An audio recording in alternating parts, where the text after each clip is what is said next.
आदाब नाजरीन, इस्तकबाल है आपका हमारे ख़ास प्रोग्राम परवाज़ में और मैं हूँ आपके साथ तरन्नुम अली। क्या कभी आपने सोचा है कि अगर रंग ना होते तो ये दुनिया कितनी बेजान होती, और शायद इसीलिए दुनिया बनाने वाले ने रंग बनाए। तो आइए मुलाकात कीजिए ऐसे ही रंगों से कैनवस पर जादूगरी करने वाली कलाकार इल्हम हक से।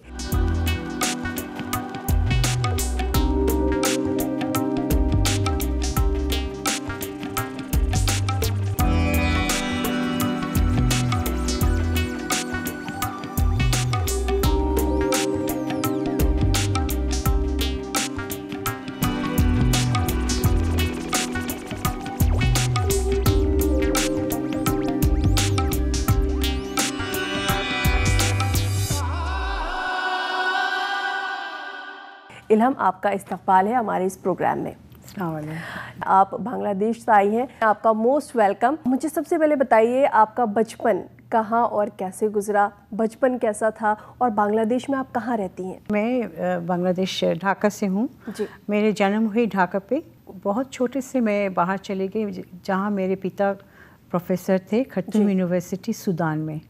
तो 18 महीना जब थे मैं उधर चले गई। भाई बहन, हमारी भाई थे, एक बड़े, छोटा भाई बाद में हुआ। अम्मी और पापा के साथ हम चले गए सूडान, और उधर ही मेरी पढ़ाई, स्कूल स्टार्टिंग उधर से हुई, और मैं 10th तक पढ़ी। तो फिर हम आ गए बांग्लादेश में जी। आके तो मैंने पास किया, मैं O लेवल पास किया, कैम्ब्रिज पास किया। पास करके तो मैं वो आर्ट कॉलेज यूनिवर्सिटी में फ़ाइन आर्ट्स में दाखिल हुई। तो उधर से मैं 85 में पास करके तो मेरा वो जर्नी शुरू हुआ पेंटिंग का। क्या बचपन से कुछ इस तरह का शौक़ था कि रंगों से लगाव था, या पेंटिंग करना पसंद था, रंगों की तरफ आपको कोई झुकाव? हमारी बहुत चारों तरफ वो एम्बिशन था कि मैं ये एयर होस्टेस होंगी, मैं नर्स, डॉक्टर होंगी, डॉक्टर नहीं नर्स होंगी, मॉडल बनूंगी, फैशन करूंगी। फिर भी उसके साथ चीज़ें अलग, हाँ। फिर पता नहीं कैसे मैंने O लेवल में कैम्ब्रिज में बहुत अच्छा रिजल्ट किया। तो पापा ने बोला कि तुम क्या सिंगर बनना चाहती हो ना आर्टिस्ट बनना चाहती हो? तो मैं बोले कि मैं आर्टिस्ट बनना चाहती हूँ। अच्छा। तो पापा ने बोला कि सिंगर क्यों नहीं होता? बोले सिंगर वो कर लेंगे हम। तो आर्टिस्ट बन के तो मैंने वो पढ़ाई किया, 5 साल पढ़ाई किया।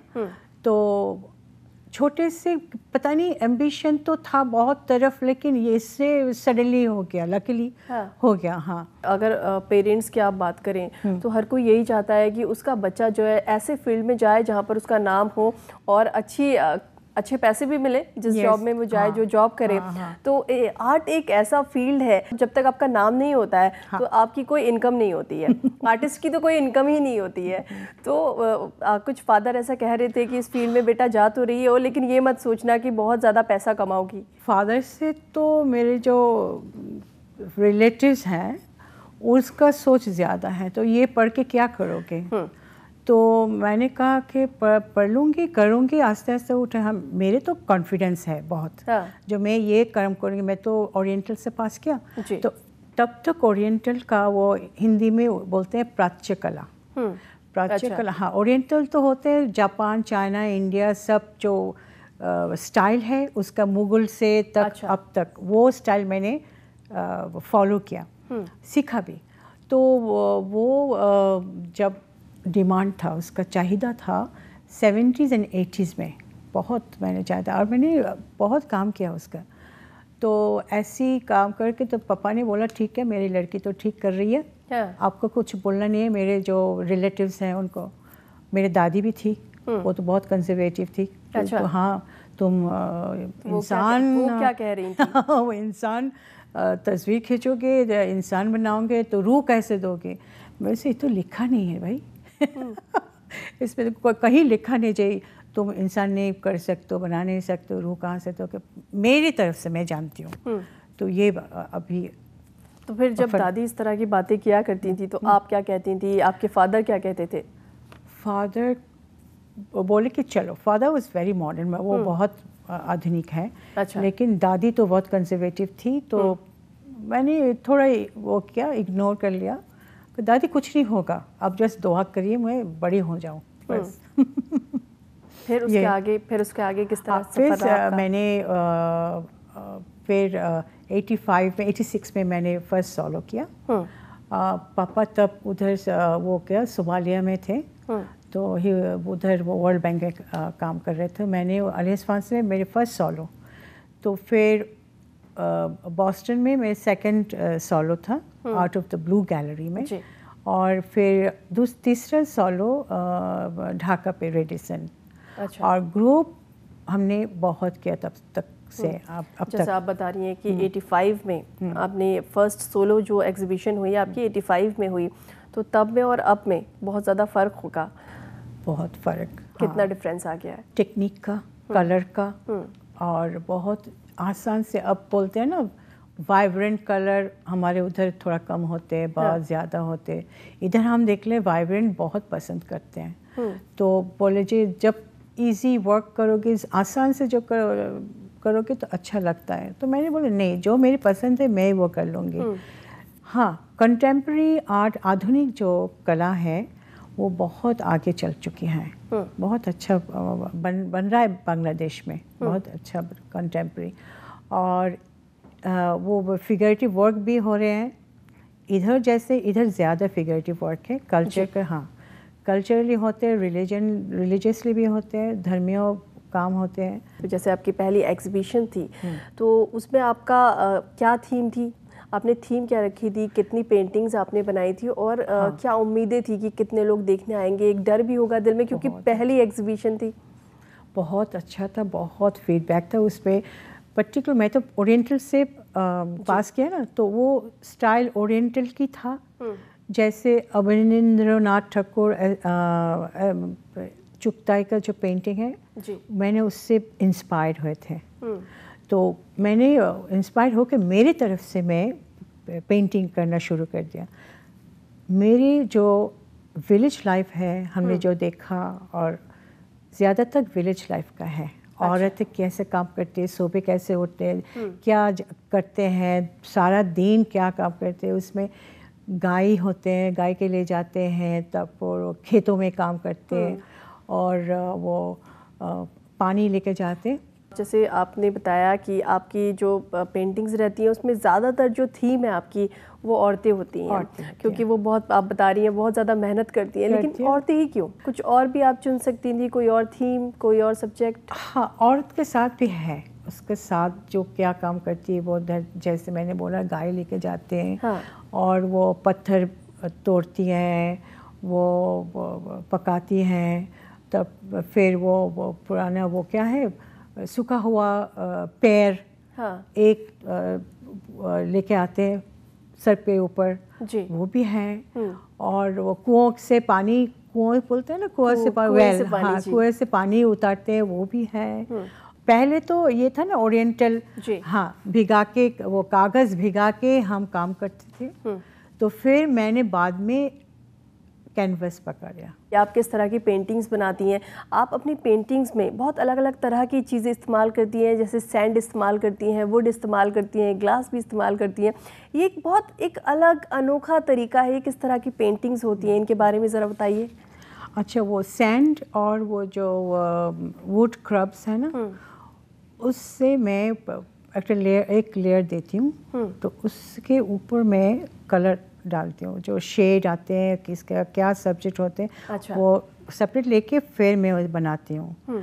तो जैसे मैंने एक पेंटिंग किया, वो है दरिया, फिर लैंड, मिट्टी जी। तो मिट्टी को मैंने यूज़ किया, वो वुड क्रम्स को मैंने यूज़ किया। अच्छा। तो ब्राउन कलर मैंने दिया उसके ऊपर, तो इमेज आ गया ना, लैंड का इमेज आ गया, और पानी का इमेज, वो दरिया का इमेज ब्लू होते हैं। तो ये ऐसे मिक्स करते हैं। और ग्लास में जो होते हैं, ग्लास के ऊपर करते हैं, लेकिन ग्लास का जो पेंट है ना, वो कुछ पेंटिंग में लड़कियों का साड़ी पे, पल्लू पे, बाल में जो फूल होते हैं ना लगाते, तो उससे ग्लास पेंट हम यूज़ करते हैं।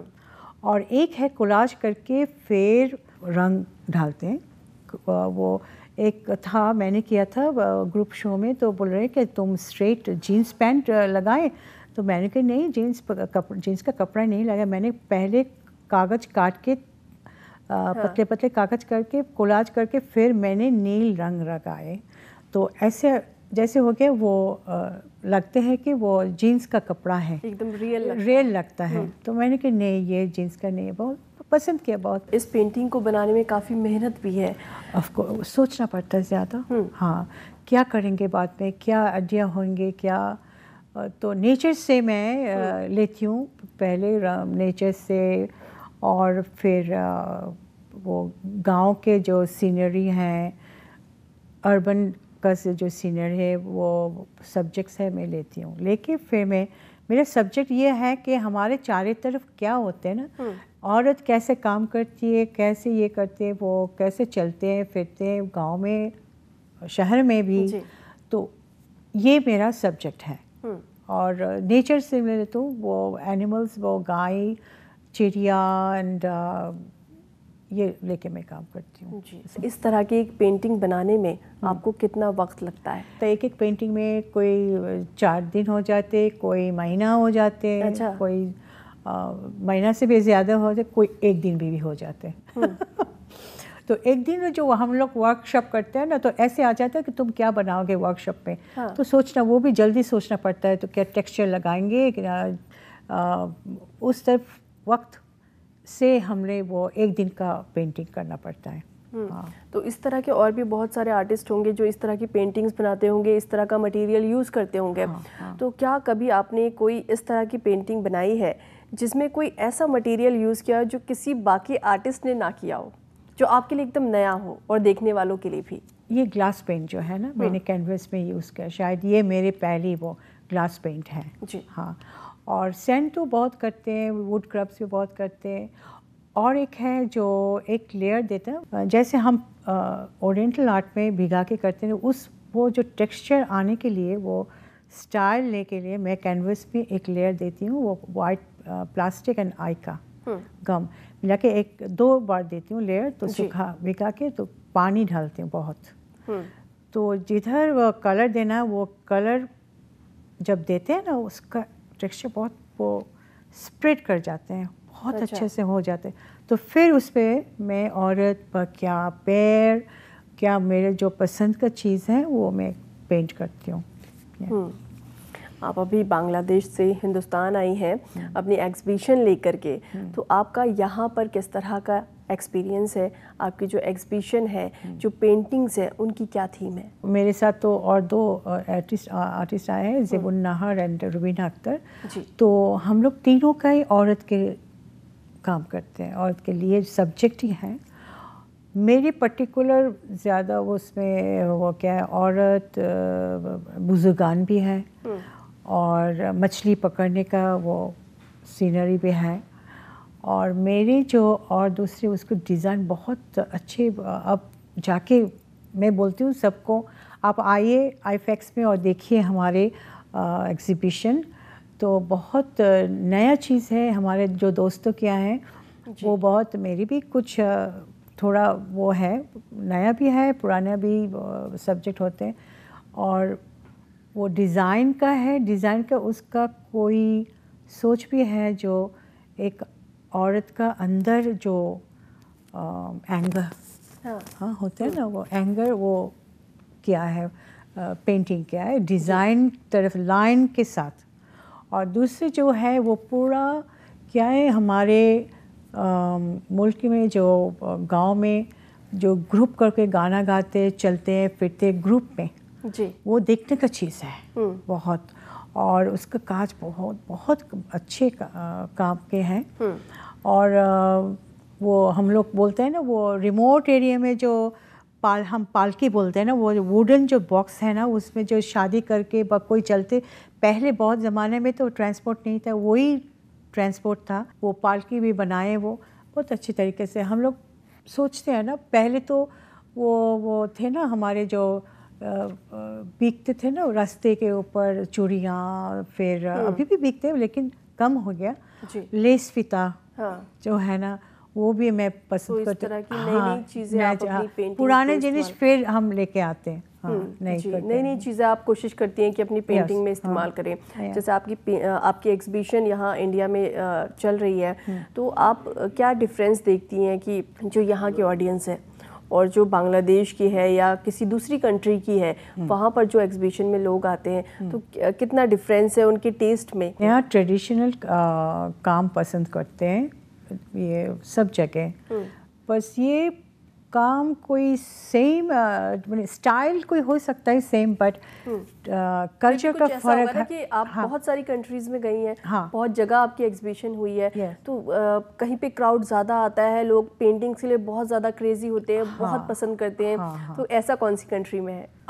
मेरा तो ओपनिंग हुआ कल, इनॉग्रेशन कल हुआ, कल बहुत लोग आए थे और बहुत पसंद किया, हमारे क्राउड भी थे एंड बहुत वो डिग्नेटरीज आए थे, हर कमिश्नर इनॉग्रेट किया है, उनको साथ बहुत नामी दामी फेमस जर्नलिस्ट आए हैं, तो जो एम्बेसडर बांग्लादेश में था 80s में वो भी आए हैं, वो बहुत पसंद किए उन लोग, सब आ रहे, अभी भी आ रहे, क्योंकि हमारे जो पेंटिंग थोड़ा नया लग रहा है, वो इधर से यूनिक है, नया लग रहा है, क्योंकि जो हमारे रुबीना करती है ना बहुत अच्छी, वो आप देखना पड़ेगा, देखना चाहिए। ये डिज़ाइन बहुत पेंस्टेकिंग वर्क है, डिज़ाइन के साथ वो उसकी वुमन दिखाई है, उसके एंगर, सैडनेस, उसका हैप्पीनेस एंड ऑल दैट।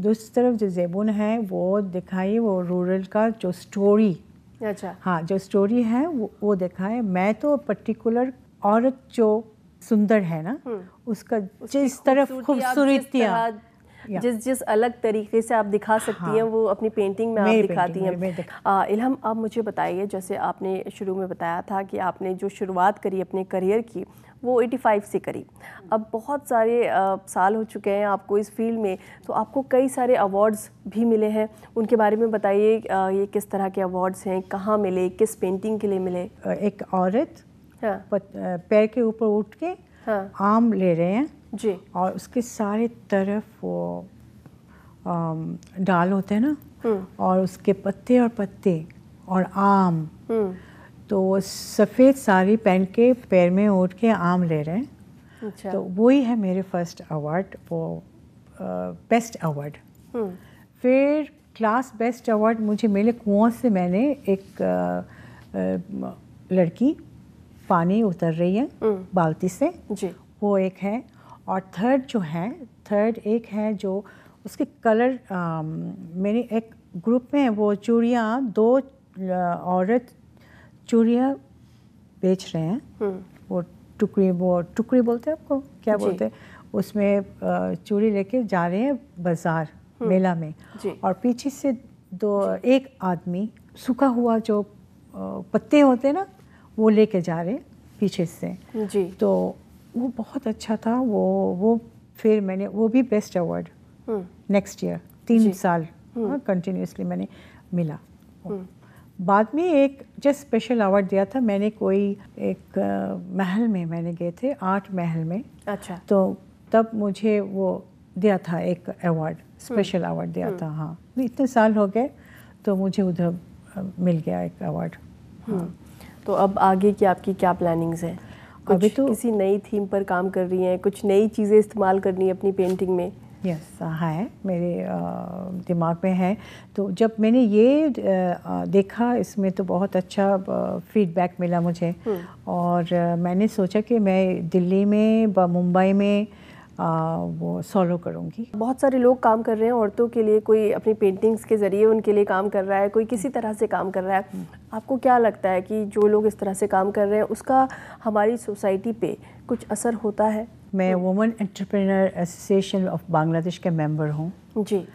तो हम लोग वुमेन के लिए काम करते हैं। हमारे बहुत सारे मुल्क में, बांग्लादेश में ज़्यादातर 16,000 मेंबर हैं। अच्छा। तो छोटा मीडियम जो एंटरप्रेन्योर्स है उसको हम वो बोलते हैं, ट्रेनिंग लेक्चर देते हैं, जो आप ऐसे ऐसे करें। जो बुटीक के हैं, जो पॉटरी बनाते हैं, जो ज्वेलरी बनाते हैं, अब मैं पेंटिंग की तरफ से डिज़ाइन जो बुटीक में करते हैं वो कपड़े में करते हैं, तो उसको मैं दिखाती हूँ जे ये ऐसे ऐसे करें। तो जो शहर के बाहर से आते हैं ना, जो छोटा मोटा शुरू किया है काम, स्टिच करते हैं गांव में, वो चादर के ऊपर पिलो कवर के ऊपर, तो हम दिखाते हैं ऐसे डिज़ाइन करो, सिखाते हैं डिज़ाइन। और अभी मैं जो मैस प्रोडक्शन पेंटिंग का है, हमारे और भी पेंटर्स हैं, आर्टिस्ट हैं, उसको पेंटिंग लेके मैं अल्ट्रा वायलेट कैनवस के ऊपर ट्रांसफ़र करके, ये चल रहा है वी कनेक्ट इंटरनेशनल का, ये ऑर्गेनाइजेशन वुमेन का ऑर्गेनाइजेशन है अमेरिका। हम मिलके ये काम कर रहे हैं। अभी हम अब जा रहे हैं, ये हमारे पेंटिंग के लेके हम जा रहे हैं। जो नहीं सिखा है उसको भी सिखा देती हूँ। वो चाहता है कि मैं सीखूं, पैसा कमाऊं। जी हाँ। किन किन कंट्रीज़ में आप गई हैं और कैसा आपका एक्सपीरियंस रहा? सोमालिया में, एलिस फ्रांसिस, बॉस्टन में किया, और रेडिसन बांग्लादेश में किया जी। और ग्रुप लेके मैंने किया। मैंने आए थे, नेपाल गए थे, मैंने भी ऑर्गेनाइज़ किया नेपाल में, Nepal academy of fine arts में, और बिरला में, कोलकाता में, बिरला कोलकाता। और हम फिर प्लान करें अभी ये नई दिल्ली हमें। हाँ, तो इसके बाद हमारा वही वो है ना, वो हम सोच रहे हैं हम जाएंगे मुंबई। अच्छा, मुंबई जाएंगे, फिर यूएई में जाएंगे, दुबई। अक्सर कहा जाता है कि जो आर्टिस्ट होते हैं वो थोड़े बोरिंग होते हैं, तो क्या ऐसा है? आर्टिस्ट बोरिंग होते हैं? आप क्या करती हैं पर्सनल लाइफ में? किस तरह की आपकी हॉबीज़ हैं? क्या क्या काम आप करना पसंद करती हैं? बोरिंग नहीं होते हैं मुझे। बने आर्ट तो जो बोर्ड फिलते वो आर्ट ही करते हैं ना, अच्छा लगता है। चेंज, थोड़ा परिवर्तन के लिए हम रंग डालते हैं, देखते हैं, देखते भी वो मिलता है ना, आसान हो जाते, मेंटल पीस मिलते हैं। तो इसके बगैर हम तो वही पेंटिंग करने से मुझे सुकून मिलता है। कुछ पेंटिंग क्राफ्ट भी होते हैं, गाने सुनते हैं, तो किताबें पढ़ते हैं, वह नेट चलाते हैं, हम बातें करते हैं क्या करेंगे फिर बाद में। सॉन्ग सुनना आपको पसंद है? हाँ। कोई है हिंदी सॉन्ग जो आप गुनगुनाना चाहेंगी? तू ही मेरी मंजिल, तू ही मेरी पूजा, तू ही देवता हो, तू ही देवता हो। इतनी अच्छी आपकी हिंदी है और इतनी अच्छी तरह आपने गुनगुनाया। इल्हम, आपका हमारे स्टूडियो में आने के लिए और इतनी तमाम बातें अपनी ज़िंदगी के बारे में बताने के लिए बहुत बहुत शुक्रिया। आपका भी शुक्रिया, और 18 चैनल के भी शुक्रिया। थैंक यू वेरी मच जी। तो ये थी इल्हम हक। आपसे फिर मुलाकात होगी अगले हफ्ते, फिर किसी ऐसे ही कलाकार के साथ। फिलहाल हमें दीजिए इजाज़त। आदाब।